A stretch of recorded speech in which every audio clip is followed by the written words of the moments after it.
सबैजनालाई मेरो तर्फबाट हार्दिक नमस्कार। मेरो नाम मायन श्रेष्ठ, तपाईँ सबैजनाले चिनेकै होला। म प्रतीक श्रेष्ठ र रिजित श्रेष्ठको एक प्रिय पुत्र। आज हाम्रो यो झिगु पासा पुच्चबाट 25औं वार्षिक पिकनिकमा हामी आएका छौँ। पहिलाको पिकनिक भन्दा यो पिकनिकमा हामी नाइट स्टे बसेकाले पहिलाको पिकनिक भन्दा रमाइलो र पहिलाको पिकनिक भन्दा अझै राम्रो यादहरू लिएर घर जानेवाला छौँ। अनि मैले चाहिँ मेरो एसई हाम्रो नगरपालिकाको लोकल स्कुल महालक्ष्मी एकाडेमीबाट मैले दिएको। मैले मेरो एसईलाई 3.51 जिपिएबाट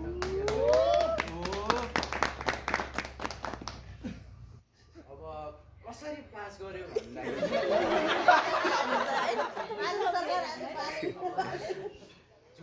के बोल्ने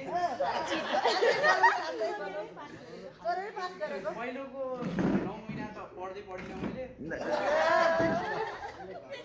पछि 3 महिना बाँकी हुँदाखेरि एसई आयो भनेर आफ्नै भित्री मनले सम्झाएपछि चाहिँ पढ्न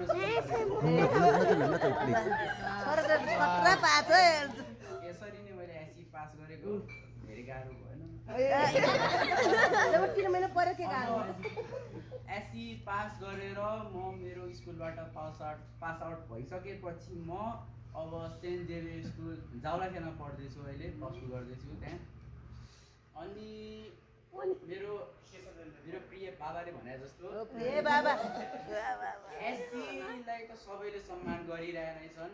सानोतिनो पुरस्कार सर्टिफिकेट दिएर भए पनि हामीले सबैले सम्मान गरिरहेका छौँ। तर हामीले के बुझ्नुपर्छ भन्दाखेरि एसई मात्र धेरै महत्त्वपूर्ण नभइकन +2को बोर्ड र ब्याचलरको बोर्ड त्योभन्दा पनि बढी महत्त्वपूर्ण हुने गर्दछ।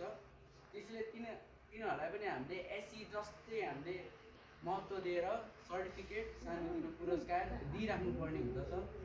त्यही कारण त्यो दियो भने हाम्रो भित्री मनले ल अझै मैले राम्रो गर्नुपर्छ भन्ने सोच ल्याएर पढ्न चाहन्छ।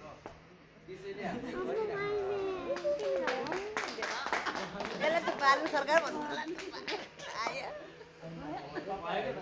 समय खाना चाहनु